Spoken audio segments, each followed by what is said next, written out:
Hi everybody and welcome to DayZ. This is on the PlayStation 4 with a video all about what it's like to drive in DayZ on the PlayStation, and I imagine it's very much like this on the Xbox, and I've got to say at the moment it's very disappointing.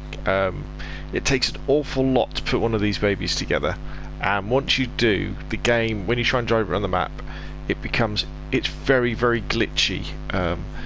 It's not the fact that the cars are tricky to drive. I mean, they are a little bit difficult to drive. You've got a manual stick shift, you've got a handle, but it's the fact that the game glitches out when you're driving. I guess it's probably running into loading problems as it's trying to load areas of the map because you're going faster than just like running or sprinting speed, and it can't quite handle that. And I guess it's probably running out of memory. And there's two things that tends to happen. You get a stutter where your game will kind of freeze and then jump forward, as though it's as though nothing's happened for 5 seconds, but it really has, and all of a sudden you shoot forward, and obviously you could smash into a tree or a wall or something, which could damage your radiator, for example, drop all the water out. I mean, you've got to go and fix it, or the game completely crashes and you've got to stop the application.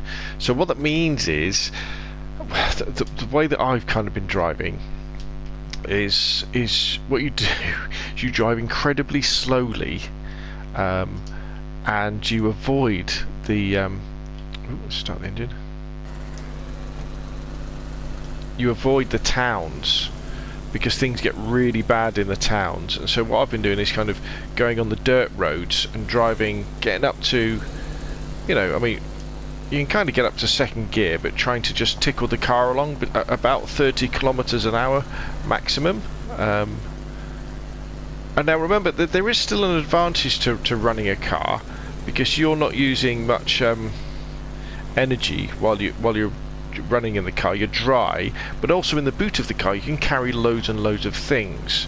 So I would still say, especially if you were in a private server, it's worth building a car and putting one together for trips around the island, well, around Chernarus, the peninsula of Chernarus, but be prepared to crash and then have to hunt around to repair your car. In fact, one of the things you should really do is, when you find a car and you repair it and you get it going, in the boot, not only do you really want a jerry can of water and a jerry can of fuel and a spare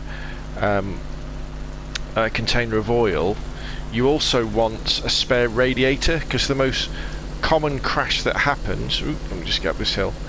The most common crash that happens is the game will glitch and you'll just smash into a tree or smash into a wall, and that means you'll ruin your radiator. So always try and carry a spare radiator. So there you go, kind of cars in DayZ on the PlayStation and the Xbox. You can do, they take a lot of finding all the different bits, but it's worth doing. But be prepared for glitches, be prepared for crashes, and I think the DayZ team, Bohemia Interactive, have got a lot of work to do on console to get cars to a point where you could safely zoom around the island at 70 kilometers an hour, 100 kilometers an hour, zip up to because the whole idea is you could zip up to the military base, you could go all the way over to the east coast, you could pick people up. At the moment it's just not worth it because you're too worried about crashing and losing all those dozens and dozens of hours you've put into repairing and getting this car working. But anyway, that's enough from me. If you enjoyed the video, hit like. If you want to see more of the same, press subscribe. Remember, we've got over 18s Discord, and you can come and join our private server. You've got to pay. You've either got to join my Patreon or become a member of our YouTube channel. But if you want to join sort of survival focused private server, that's kind of what we do on my private server. But I'll see you again soon, and yeah, thank you very much.